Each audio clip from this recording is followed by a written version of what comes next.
Assalamualaikum warahmatullahi wabarakatuh. Teman-teman saya hormati dan hamba-hamba Allah yang banggakan. Di tahun 2022, saya pernah membuat sebuah konten yang kurang lebih isinya mengatakan bahwa ketua umum partai politik yang potensial aman untuk maju Pilpres 2024 adalah sosok Prabowo Subianto. Karena beliau sebagai ketua umum partai, kemudian juga memiliki elektabilitas yang tinggi, kemudian juga minim isu ya. Karena kita tahu isu-isu yang menyerang Prabowo itu adalah isu-isu yang selalu ada di tiap pemilu gitu. Dan artinya tiga kekuatan itu menjadi modal dasar bagi Pak Prabowo Subianto untuk menarik simpati dari partai politik yang lain agar mampu mengusung dirinya sebagai calon presiden 2024. Namun pandangan saya itu hari ini menjadi berpikir ulang melihat kondisi yang dilakukan oleh Anies Rashid Baswedan dengan Partai Nasdem kepada Partai Demokrat Agus Harimurti Yudhoyono. Demokrat mengatakan bahwa sikap Anies yang mengambil kebijakan memutuskan sepihak dipandang sebagai bentuk pengkhianatan. Dan akibat daripada kejadian itu saya berpikir jangan-jangan Prabowo juga nantinya akan dikhianati oleh partai-partai pengusungnya hari ini. Bisa jadi kan Prabowo ditinggalkan Golkar, kemudian ditinggalkan oleh Partai Amanat Nasional yang akhirnya menyisakan satu partai yaitu Partai Gelora dan juga Partai Gerindra yang kita tahu tidak mungkin bisa mengusung Prabowo sebagai calon presiden 2024. Maka saya ini merupakan badai terbesar menurut saya di kancah perpolitikan jika itu terjadi, sebuah bentuk pengkhianatan yang cukup luar biasa yang terjadi yang akan terjadi yang dialami Pak Prabowo jika itu terjadi.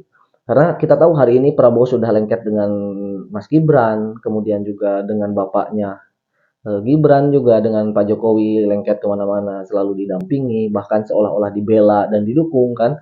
Tiba-tiba di akhir ditipu dan dikhianati.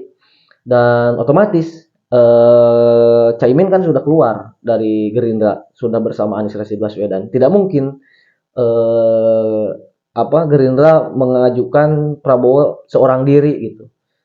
PKS ataupun juga Gelora gitu. PKS kan udah sama Anies. Artinya bahwa justru hari ini yang tadinya saya berpandangan Prabowo sebagai kontestan yang aman, hari ini saya nyatakan belum aman ternyata sampai akhir batas pendaftaran. Kecuali satu mungkin Pak Ganjar Pranowo karena sekalipun semua partai politik bersatu jadi satu koalisi besar melawan PDI Perjuangan, tetap PDI Perjuangan bisa mengusungkan nama Ganjar Pranowo karena sudah memenuhi persyaratan ambang parlemen begitu.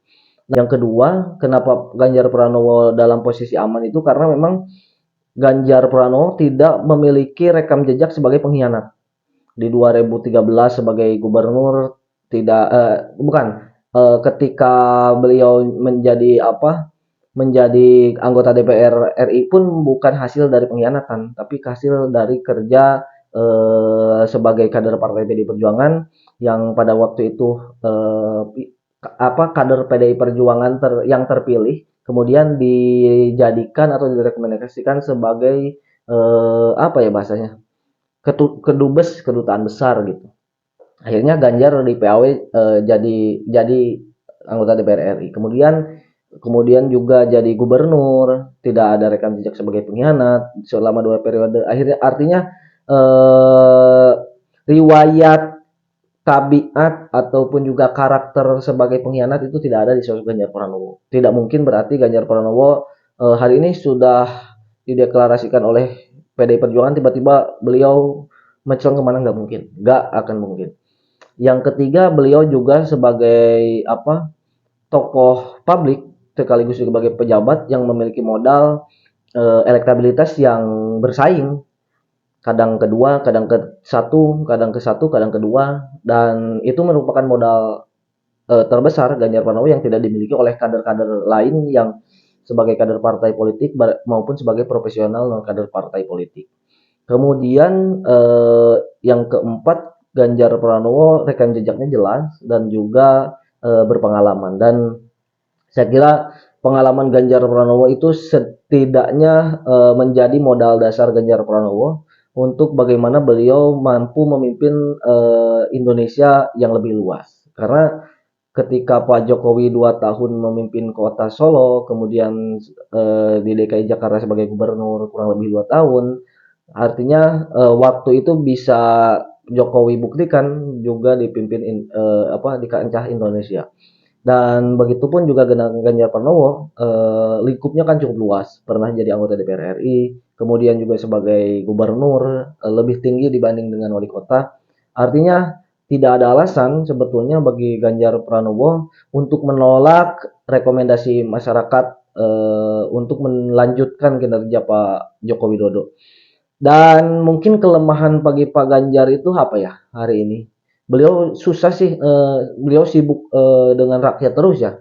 Jadi kalau yang lain itu sibuk dengan ketua umum partai politik, minggu ini bisa sampai 3 4 kali bertemu dengan ketua umum partai. Kalau Ganjar itu hayo dengan rakyat, ke sini dengan rakyat, ke sana dengan rakyat. Artinya kita susah untuk menebak apa ya, menebak celah Ganjar hari ini sedang memikirkan apa gitu. Karena yang kayaknya yang dipikirkan, yang dipedulikan hari ini adalah masyarakat, kemudian juga rakyat.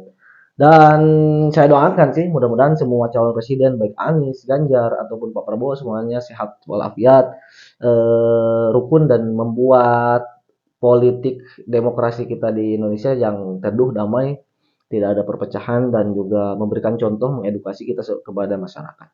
Subhanallah wa ni'mal wakil. Assalamualaikum warahmatullahi wabarakatuh.